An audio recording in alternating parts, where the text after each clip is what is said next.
All systems go. Clear for liftoff.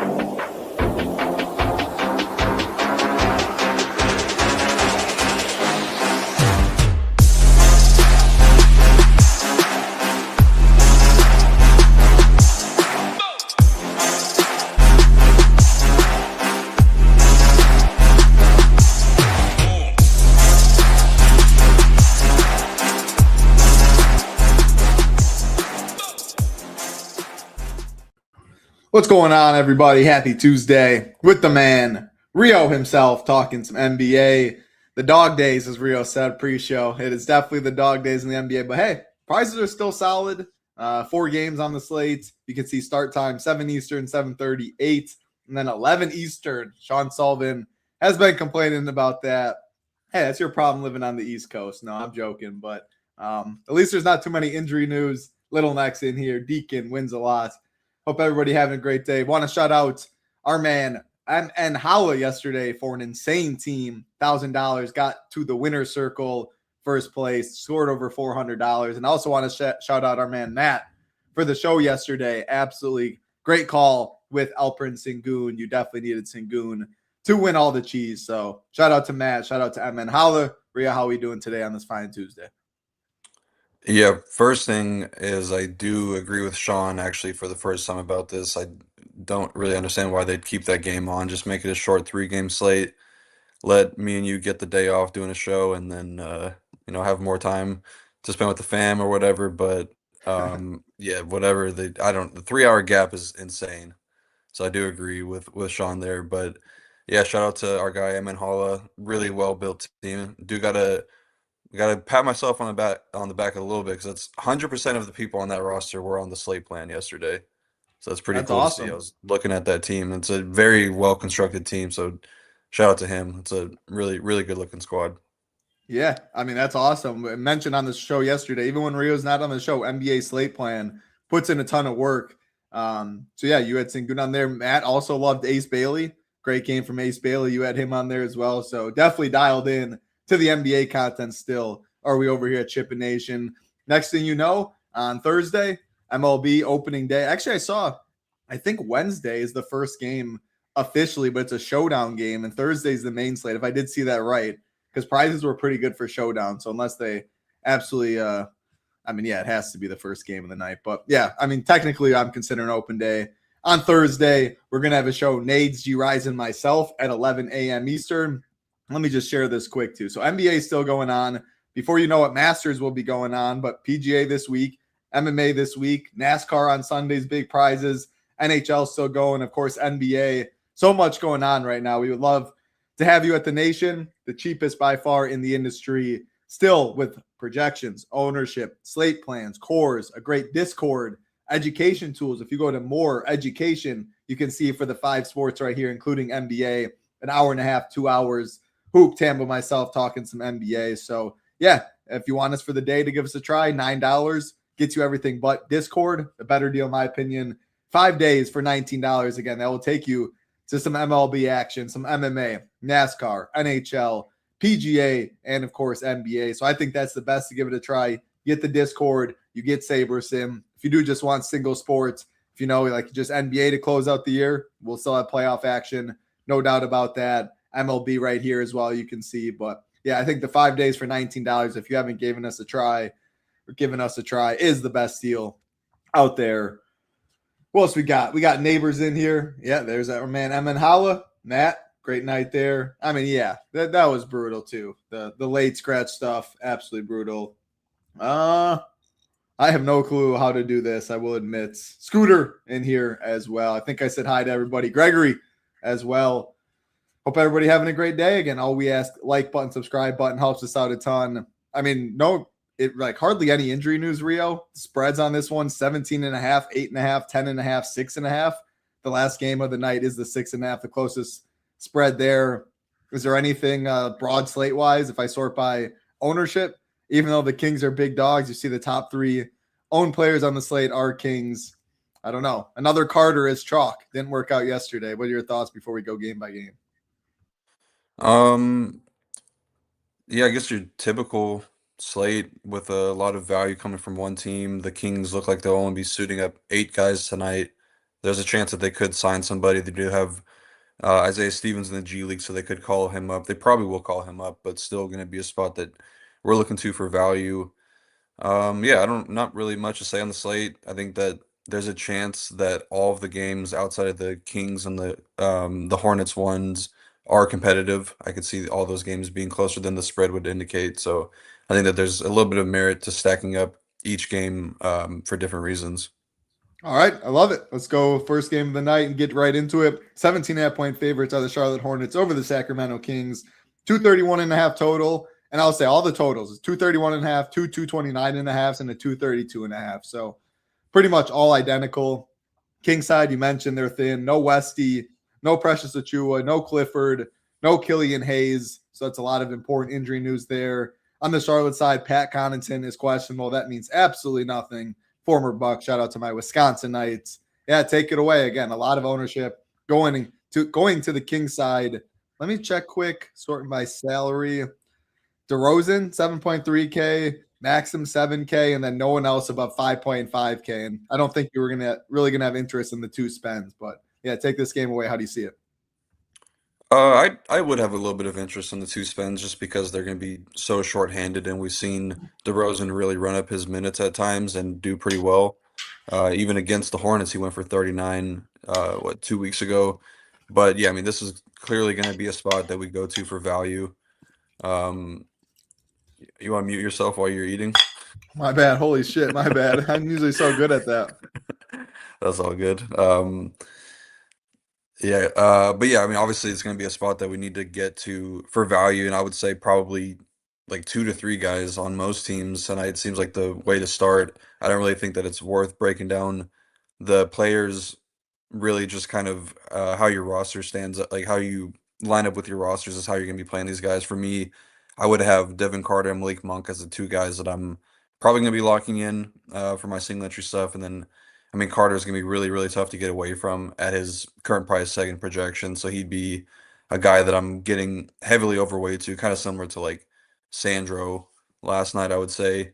Um, and then Monk, just a really good permanent producer, so I'm fine with him. And then I would probably have Reynaud and DeRozan as my third and fourth options, but the only issue is that they're not cheap, and I would say that the matchup is tougher for Reynaud than it would be for DeMar, just because the Hornets are so good at rebounding, and he kind of needs that double bonus to get there. But he's been playing great and playing a lot of minutes, and it's still good for him that Cardwell, he returned a few games ago, but he's still on a pretty strict minutes restriction. So I think that his minutes should be pretty safe regardless here.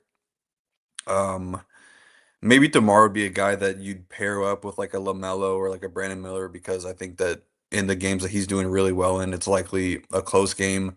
Likely you're getting full minutes from the other side of it, so that'd be something to consider. So I'd say that DeMar is probably on the outside looking in terms of like the top 4 options, and then you start to get into like the McDermotts, the Baldwin Juniors, the Cardwell, the Plowdens.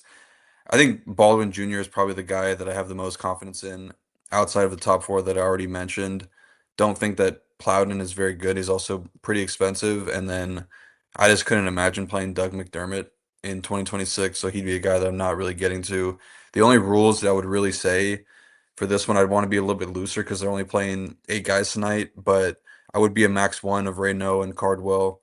I'd probably want to be a max 1 of like the McDermott, Baldwin Jr., and Plowden grouping, just because they're going to be all pretty low usage guys, and I just don't really see a situation where more than 2 or more than one of them gets there in a way that you'd had to have. So that's kind of what I'm thinking about on the Kings side of things. On the Hornet side of things, they should be in a really good spot here. The Kings obviously an awful defense. They're giving up a good amount of threes lately, which is not good for them because the Hornets are the best 3-point shooting team in the league now. So you can make a case for all of LaMelo, Brandon Miller, maybe less so Con, because I think that with Kobe White playing as well as he has, and then trying to get him more integrated come playoff time, it's actually hurt Con a little bit. Which would also, I mean, we talked about the Con Rookie of the Year stuff. I feel like now is probably a good time to jump back on the Cooper Flag side of things if you can get some good value there. I know that you're more the betting guy, so if you have that pulled up, then it'd be interesting to see where he's at now because he's been Do you playing have any great guess? in Con. Go ahead. Do you have any guess on it? Last time we talked, it was minus 215 con. I'd probably say he's closer to like maybe 110-ish. Minus 185 con plus 145 flag. Okay. Yeah, I mean, that might be a good time to jump back on the flag side because I think that he's playing really good, looks healthy, and Con losing minutes to Kobe White is not a great look for him. And I Yep. think that the NBA kind of wants to give it to Cooper Flag anyways. Um, so that's my spiel about the Rookie of the Year stuff. But yeah, all these guys are heavily in play. I do like LaMelo's matchup a ton because the Kings just given up big stat lines to opposing point guards all year long. But the Hornets do play the Knicks on Thursday, so I feel like this probably be a spot where we see LaMelo in like the 26 to 28 minute range and then more like 33, 34 against the Knicks. But yeah, Kobe White looks like a pretty solid value play at 4.7K. His rotation should line up fine. So if the game is close, he'll probably be out there longer. If the game is out of hand, he's still going to play his normal second half rotation. It's kind of like the last 6 minutes of the third and first 2 to 3 minutes of the fourth. So he should get his full run regardless. And then I like Miller the most between Miller, Khan, and Bridges. Just nice to see him bounce back in the last two games after a string of poor performances. Moose is cheap enough at 5.5K, but the Kings pretty much their only strong suit defensively is that they are a good rebounding team. So I kind of like him more against, like Memphis or Washington, where like matchups where he can really just spike for like 15 plus rebounds. Don't necessarily know if that's going to happen here, but there definitely is a chance because the Kings are probably missing a lot of shots here, so there will be rebounding opportunities for him, but not necessarily a smash play by any means. Especially because he is center as well. And I mean, Jokic is on the slate. He's going to get a lot of ownership there. You mentioned Cardwell on the other side. He does have power forward eligibility, though. How many Kings would be too many? Like, can you I play feel, four is fine? yeah, I think four is fine for this slate, especially for single entry. Like four is definitely okay. We saw last night you probably needed four Raptors, and that was an 8 game slate. Yeah, granted, Brandon Ingram being scratched after might have had a little to do with it, but yeah. What about oh, this is crazy. I don't know if I've ever seen high stakes single entry. 97.84% is what they got Carter at.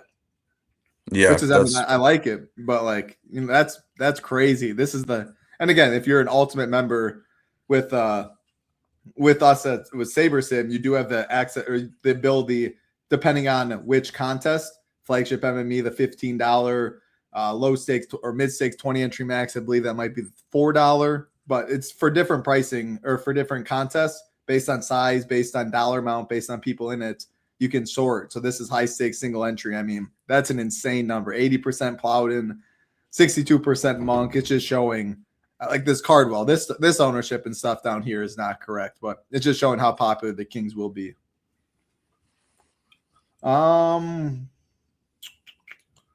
I don't know. You made me nervous about the King or the Knicks matchup for Charlotte on Thursday because I do want to play a King. I mean, they're implied or a Hornet. They are implied for 124 points. Everyone's gonna be playing the King stuff. I think I need Shalhoub to let me know if he's playing NBA. If he's playing Brandon Miller, I don't think I can play him. If he's not, maybe I'll load up on Brandon Miller since hate to tell Shalhoub, but he admits that he has not gotten Brandon Miller right all year. But you like LaMelo or Brandon Miller more of choosing? You said Miller?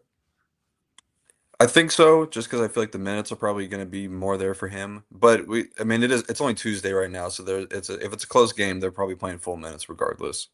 Yeah. Man, 17 and a half. It's kind of hard for me to envision that, but possibly. The Kobe White, I mean, it makes the most sense. 4,700. You said the rotations don't really matter. With that being said, he's by far the highest owned. People are going to go 3 Kings and then Kobe White in this game and then spend up elsewhere. That is kind of the chalkier route. I would definitely I'd want to find ways to get away from Kobe White if he is going to be that chalky, just because he's been kind of running really hot lately, not even playing like a ton of minutes, just producing a lot in some weaker matchups. This is a pretty weak matchup, but I mean, I don't know, low 20s minutes for Kobe is not going to be, I'd be kind of upset with that. And like he does have some sneakers in there. You look what he did against even Sacramento a couple games ago, 14 and a half points, DK points in 20 minutes. Phoenix didn't get to 14. So I definitely think that there's definitely merit to fading Kobe White. I just don't really know exactly where that would come from because there's nothing really comparable to him at that low guard range that you're not already playing in this game. That would be like, Monk and Devin Carter. Yeah. Maybe Seems like Goodwin.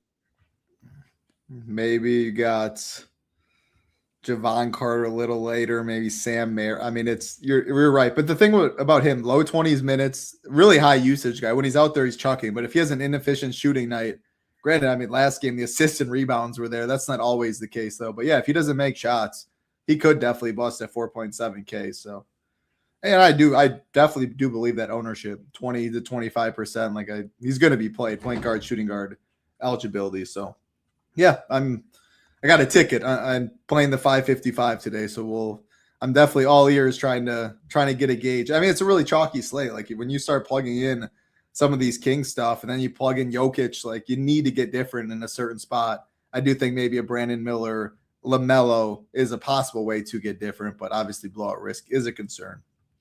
All right, next game on the slates.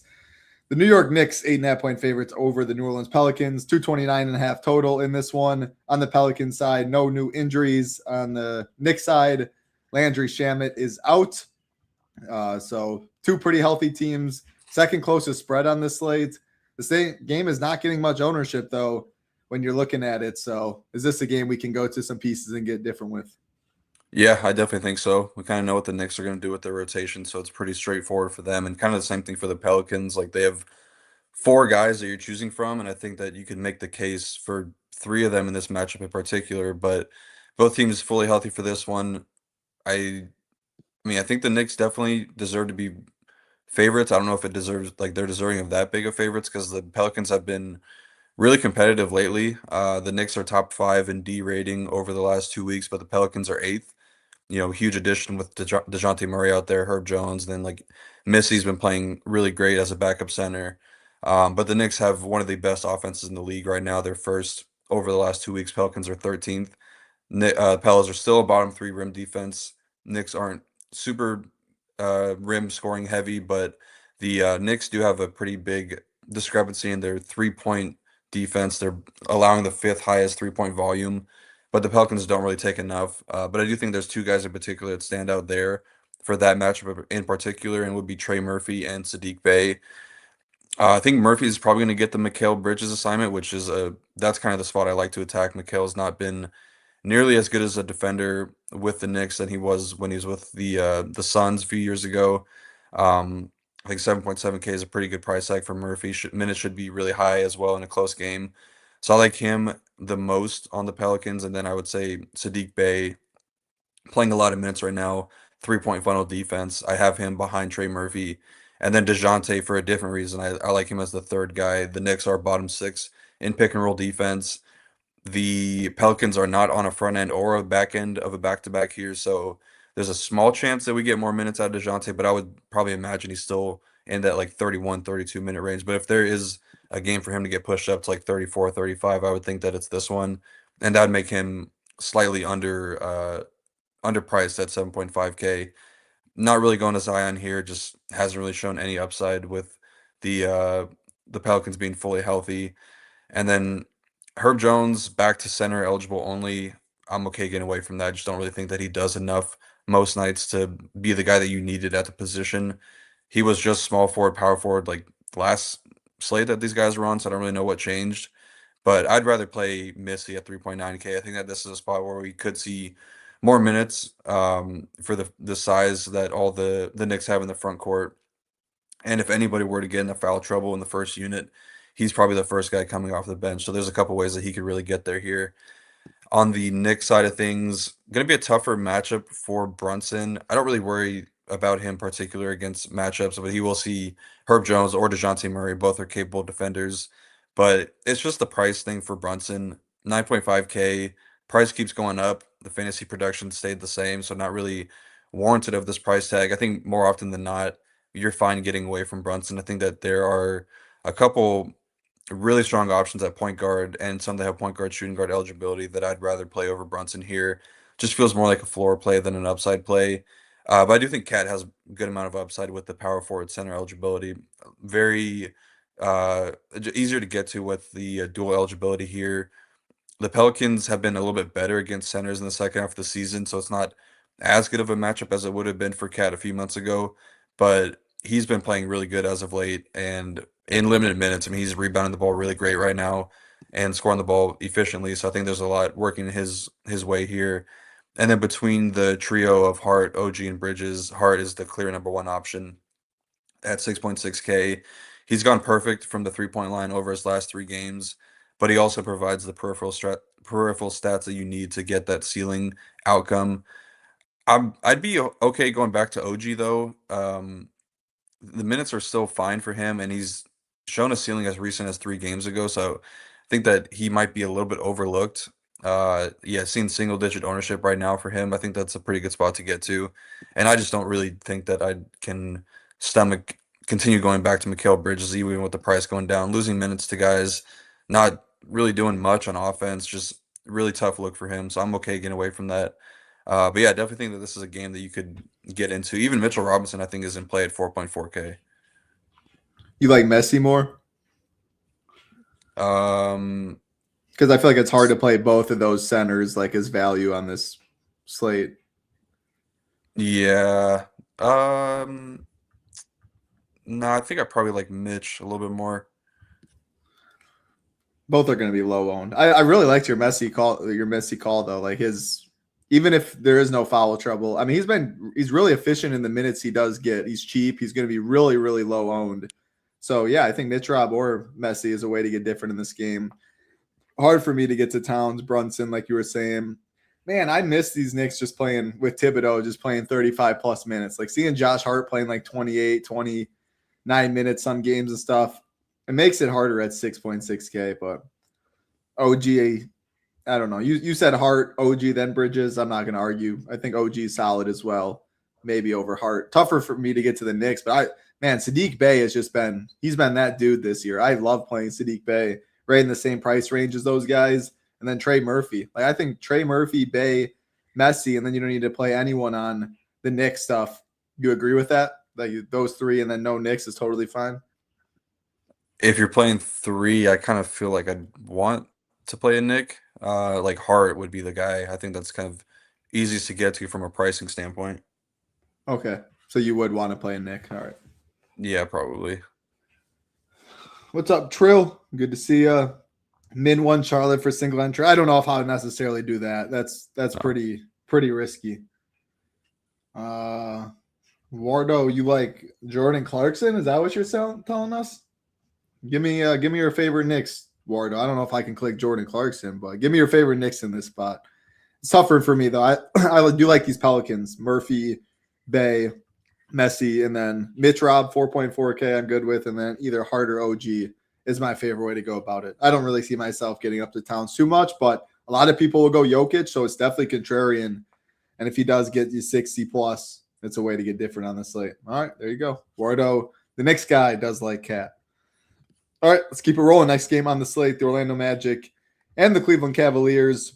Let me go back to the odds. 10.5-point favorites of the Cavs. 230.5 total in this one. On the Orlando side, no Jalen Suggs still.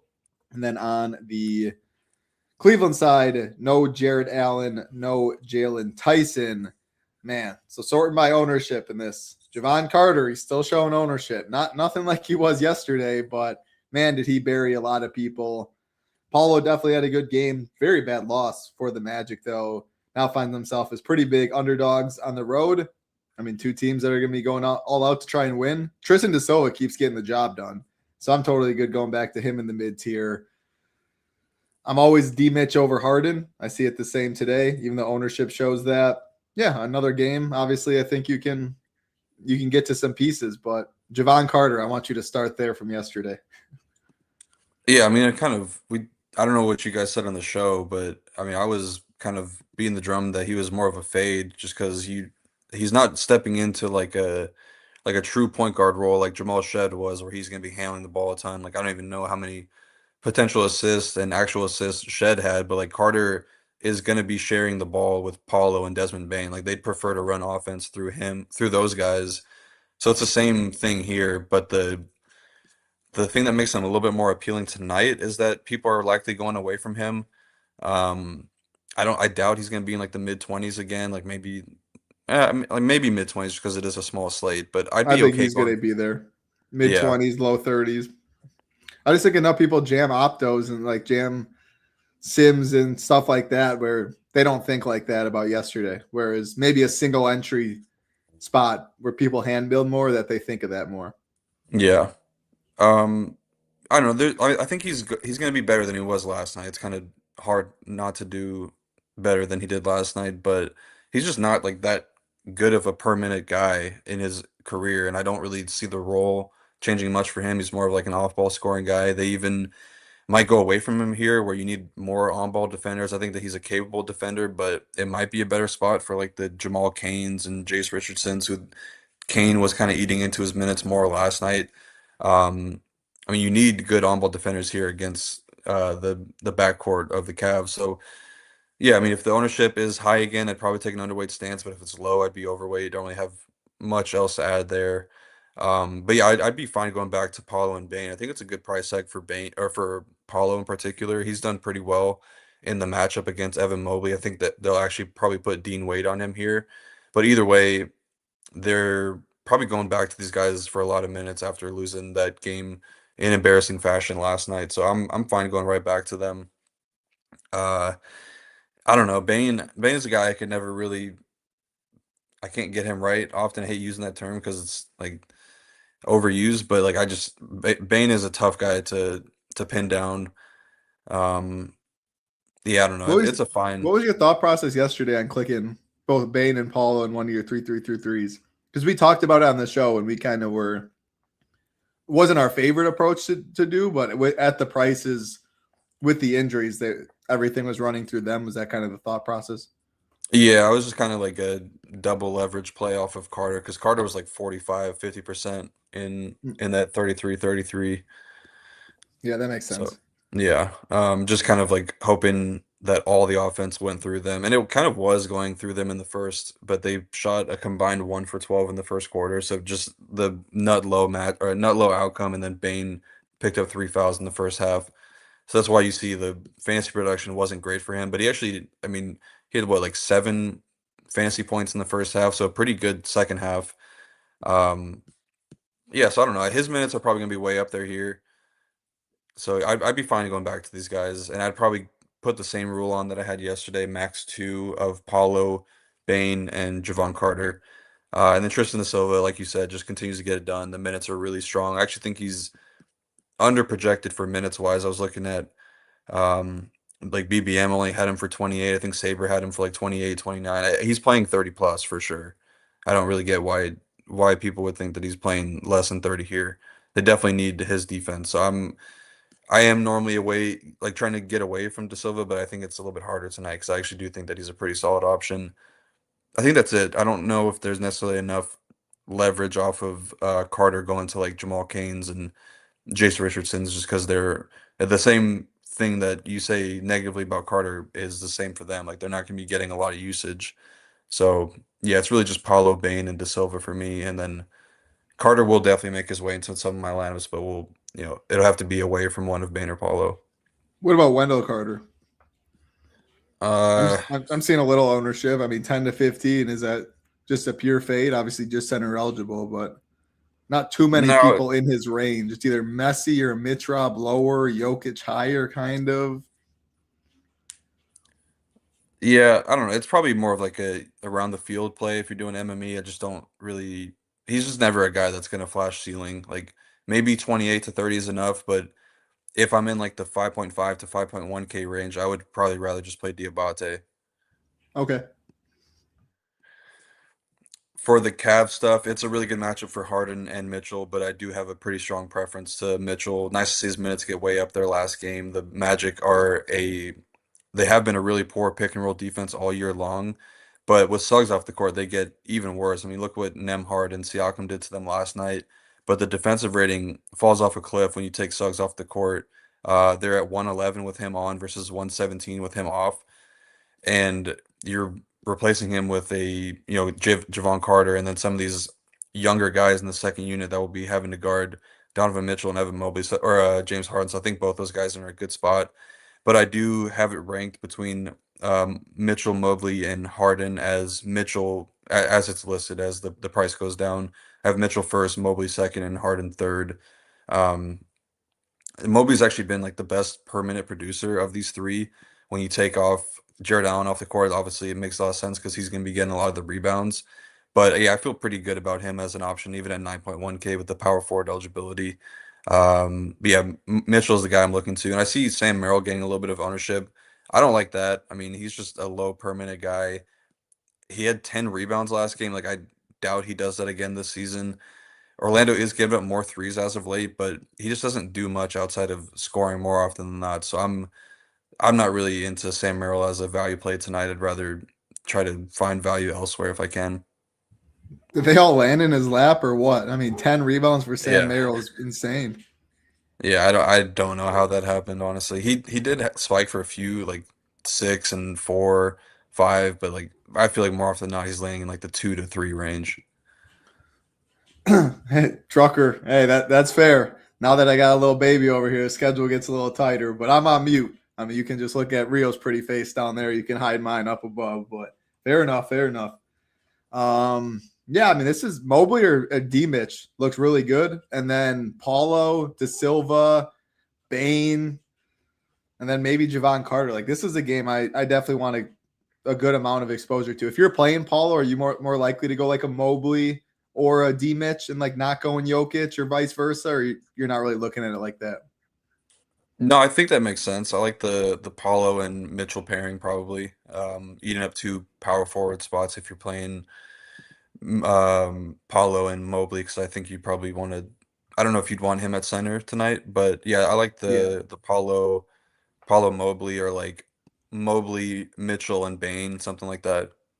Yeah, this is like from the first games we talked about. It's hard to get to Spence in that first game. They're definitely contrarian. I mean, Charlotte Kings hardly even have any value. I didn't really like the Knicks stuff there. Pelicans more mid tier. Murphy Bay. This game has the Spence, and then this last game there's obviously Jokic, who's going to be really popular. But if you do want to fade Jokic on the slate, I think you're going to the Spence for Cleveland, Orlando. At least that would be my plan of attack. You can get 4 in this game fairly easily, I would say, because De Silva is a salary relief play, like even Carter in that sense Yeah. would make some sense there, and then like Sam Merrill too. Like it, I don't like those guys as individual plays, but in the right lineup, I think they make sense. No, I agree. I mean, I think 4 is very, very easy to get to in this game. All right, before we get to the last game of the nights, a lot of other people trickled in, so just want to show how you can get over to Shipping Nation if you want for a very low price with a lot of sports. MLB opening day coming up, showdown tomorrow, big slate on Thursday. Nades, G Rise, and myself will be talking some MLB, MMA still going on this week, almost all year round. NASCAR, NHL, still NBA, of course. PGA going on. The Masters will be coming up pretty soon. If you do want to join us, again, all of those sports you can get for as low as $9 for the day, but a better deal, in my opinion, 5 days for $19. Gets Discord, the best community around, access to SaberSim, build 150 teams, can use our projections and ownership that's already loaded in there. If you do want, take college football. There we go. If you know you'll be with us for the month and you want to build more teams like 500, if you're playing $1,000 a month or probably something roughly around there, as you saw when I was going to the high stakes single entry ownership, flagship MME, how you get that is the ultimate package. You get the sims, you sort by ROI, you can upload projections. For the starter, though, you also do get SaberSim's projections and ownership for all sports. You're able to average it out there. If you just want single sport for NBA, MLB, PGA, whatever it may be, you can find that as well in the single sport package. But I think 5 days for $19 is probably your best try. You could play NBA, PGA, MLB, MMA, NASCAR, and NHL. 6 sports for 5 days. Prizes are good. And yeah, get in the Discord if you do join. We would love to have you. Last game of the night. Let me filter right here. Yeah, 3 hours later, 11 p.m. Eastern. Denver Nuggets 6.5-point favorites over the Phoenix Suns, 232.5 total in this one. On the Denver side, Peyton Watson is out. On the Phoenix side, Grayson Allen is questionable. Haywood Highsmith is out. Yeah, like I said, I keep talking about Jokic, but there's so much value on the slate. Jokic is projected way higher than everyone else. A lot of people are going to go Jokic, go to King's value, and from there they're gonna figure it out. I do think it's viable to fade. I think we just talked about the Cleveland Orlando spends would be the way to do it. Maybe some Pelicans mid tier. After that, I'll let you take it away. Jalen Green and Booker's price is up there a little bit, but playing a good amount of minutes. If the game's going to be competitive, it's going to be because of them. And yeah, if you're not playing Jokic, I'm curious to hear your take on Jamal Murray, if that's a way to get different. Yeah, pretty big game in terms of seeding for the West, just because the West is really tight right now. I don't have the standings pulled up. I know that the Nuggets are kind of holding off the Wolves and the Rockets right now, and then the Suns technically not out of reaching the Nuggets. They're 4 games back, so obviously a win here would go a long way for that. But they are a couple games ahead of the Clippers and the Blazers, kind of looking to hold their spot. I feel like they're probably safe where they are, but obviously would like to move up in the standings. Nuggets getting Aaron Gordon back for this game, so the defense should improve, but they'll still be without Peyton Watson. Nice to see them getting healthy at this point in the season, though. And then questionable tag on Grayson Allen. Royce O'Neal is back. Saw Grayson Allen at shoot around this morning. Looked okay, so there's a chance that he returns. But if he were to miss, then this is kind of the game I feel like is a good pivot, because I don't think people are going to be. It's going to be really tough to save spots for this. But if you get it right, like, you could really get paid off in a big way, because I think that would improve, obviously, Devin Booker and Jalen Green, who already look decent at their price tags, but like Colin Gillespie at no ownership would look good. Royce O'Neal and Jordan Goodwin are 2 guys that I would have a lot of interest in for this matchup in particular, but I'll get to that in a second. Like, just from a tournament standpoint, I feel like you could get paid off pretty handsomely for getting this right. So maybe it's a situation where you set aside like 20 to 25 lineups in your 150 max, something like that. I just don't think there's going to be a good way to backload enough without giving up a ton of projection getting into this game. But yeah, both these teams have been playing pretty solid defense as of late. There's a clear spot for the Suns to attack. The Nuggets are bottom 6 in defensive 3-point frequency this season. Suns are top 9 there. So that's kind of their path to winning this game. So I would look for the perimeter scorers to have a pretty good offensive game here. But in particular, the Nuggets are giving up a ton of corner 3-point volume right now. So guys like Jalen Green, Jordan Goodwin, Royce O'Neal are 3 guys that stand out there. Ryan Dunn technically does, but I don't know if he plays enough for it to matter. And then, yeah, you kind of do have to make a decision on Jokic at 12.5K, because I feel like if you get 65 to 70 from him, that's probably going to be enough to be on the optimal, unless that Orlando Cleveland game goes crazy where Paulo's going for 60, Donovan Mitchell's going for 60. You're getting like 45 from Bain, maybe like 50 from Mobley. So I think that's kind of the way that Jokic doesn't end up optimal. I just don't really know what the likelihood of that happening is. I feel like in single entry, you probably just eat that chalk and play him. But I think that in MME, it's probably worth looking to find ways to get away from him. Mainly just playing into other game environments is how I would put it. I think that the Pelicans Knicks game has enough options that could also hit in a big way from a game environment standpoint. But yeah, nothing really negative to say about Jokic here. If you have the money to get to him, you probably should. But I do think that Murray has a slightly better matchup than Jokic tonight. Not that Jokic is difficult by any means. They're probably going to be they might go with like Royce O'Neal on him. We've seen a lot of teams put smaller defenders on Jokic just to kind of, I don't know, get some versatility. You could put Oso kind of like as like a, I don't know, like a center fielder, just kind of like hovering around the paint, helping out, which could also open up some more offense for these secondary guys like Brown and Gordon and Cam Johnson. But either way, Jokic is going to get there with the potential assist, the rebound, scoring, all that. But yeah, I do think that the one-on-one matchup for Murray is a little bit better here, because Dylan Brooks is out and he was guarding Jamal Murray in the 2 previous matchups. And now they're probably going to be putting, I don't know, Gillespie on him, I would think, and that's a pretty good spot to attack. We know that they have the best 2-man game in the league. I think Jamal is coming off some pretty down games as well, but he's now below 9K. So I really like the spot for Jamal Murray here. I think that he's probably the best point guard option in that range if we're choosing between like Brunson, Harden, Murray, and LaMelo, guys that just have point guard eligibility. I do have Jamal all ahead of those guys. And then I would say that the rest of the guys like Aaron Gordon, Brown, and Cam Johnson, even like Tim Hardaway Jr., I think make a player pool, but I don't necessarily think that they're great plays by any means. Aaron Gordon still pretty limited coming off of the hamstring. Got a few days off, so he's all right. But I don't know. I think I'd probably rather look to Christian Braun and Cam Johnson. I think that the minute ceiling is a little bit better for them. On the Sun side, uh, don't really have much to say of Booker. He's been good, but not great against the Nuggets this season. The prices continue to rise, coming off of three pretty bad games, but I would give him the benefit of the doubt because a couple tougher matchups. The Milwaukee one, not that tough, but he did play Toronto and the Spurs. They have two pretty good on-ball defenders to slow him down.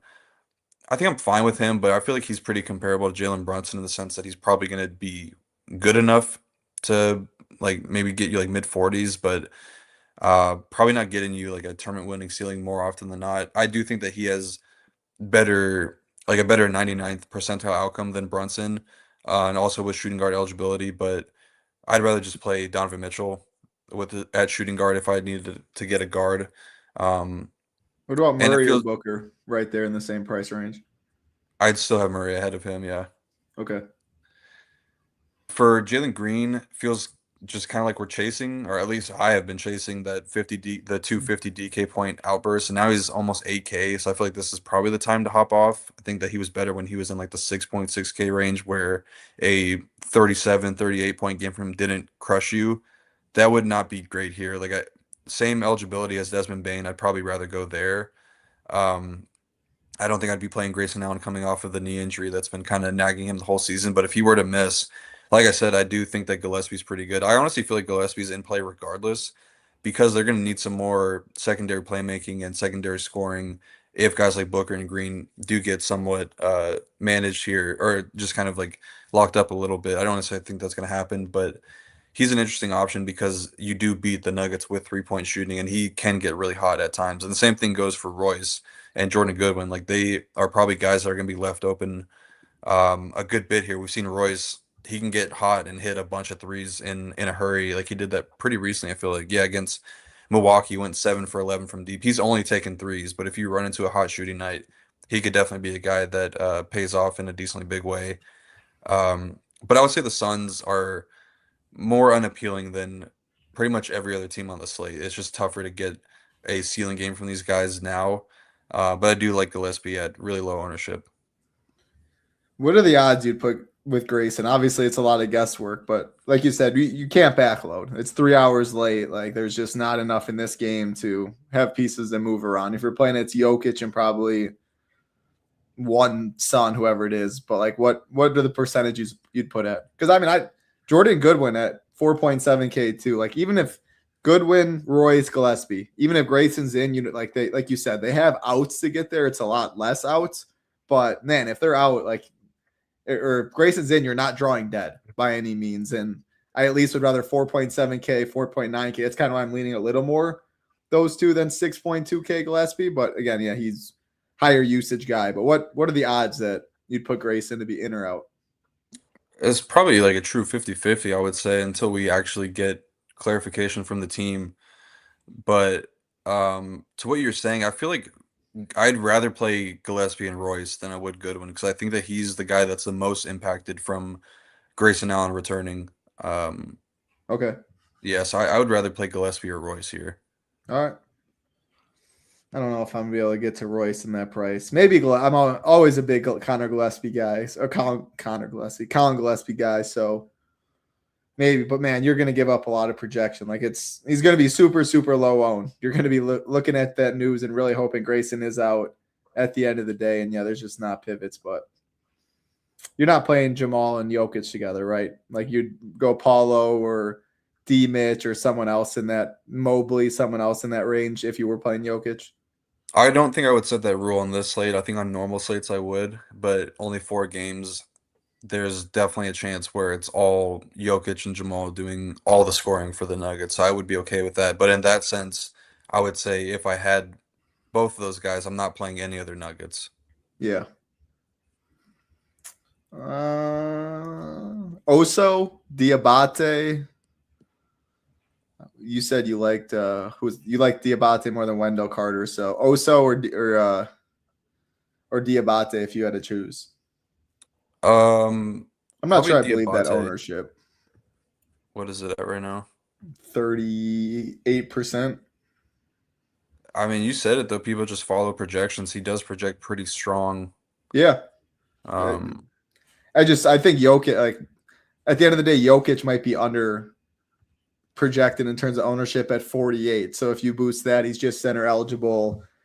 And then like a lot, I mean, yeah, I mean, I think a lot of OSO teams probably will have Jokic, but yeah, maybe if that's the case, I mean, that's got to be one of the easier fades in my opinion. I mean, foul trouble risk if they choose not to go the Royce O'Neal or smaller stuff route, but 38% for him. Mitch Rob and Messi keep standing out for lower tier centers like you talked about. yeah. Are you afraid of Maxim's matchup with Diabate? You didn't seem Yeah. too. I mean, I talked about it a little bit. I don't think that like Diabate is not necessarily a lockdown defender, but what he does really well is limit offensive rebounding. And I think you need like really good rebounding game from Reno to pay off his price tag. So that's the But only downside for him, I would say. you did like DeRozan and Reno at ownership though, because they're like people are just going to go value when they Yeah, go I the mean, Kings and not. if they're only having 8 guys tonight, like I don't know how you don't have interest in them. Yeah, absolutely. I got nothing really else. Man, good viewership. 275 people watching on this 4-game slate on a Tuesday afternoon. Again, all of our NBA content. We are when the MLB comes on Thursday, like the shows, assuming there's an MLB slate and a solid one, MLB is going to take reign or like for the shows. Rio, we're still going to have a slate plan Monday through Monday, all 7 days a week. We're going to have cores, cash core, the stone showdown content's still going to come about. Playoff time, we're still going to have all that as well. Little neck, I'm really excited for that as the showdown slates get there. The 1 games and stuff. We've had a lot of success in those streets. And yeah, I mean, I just like playoff basketball, NBA in general. I keep talking about it, but it's more like you need to watch.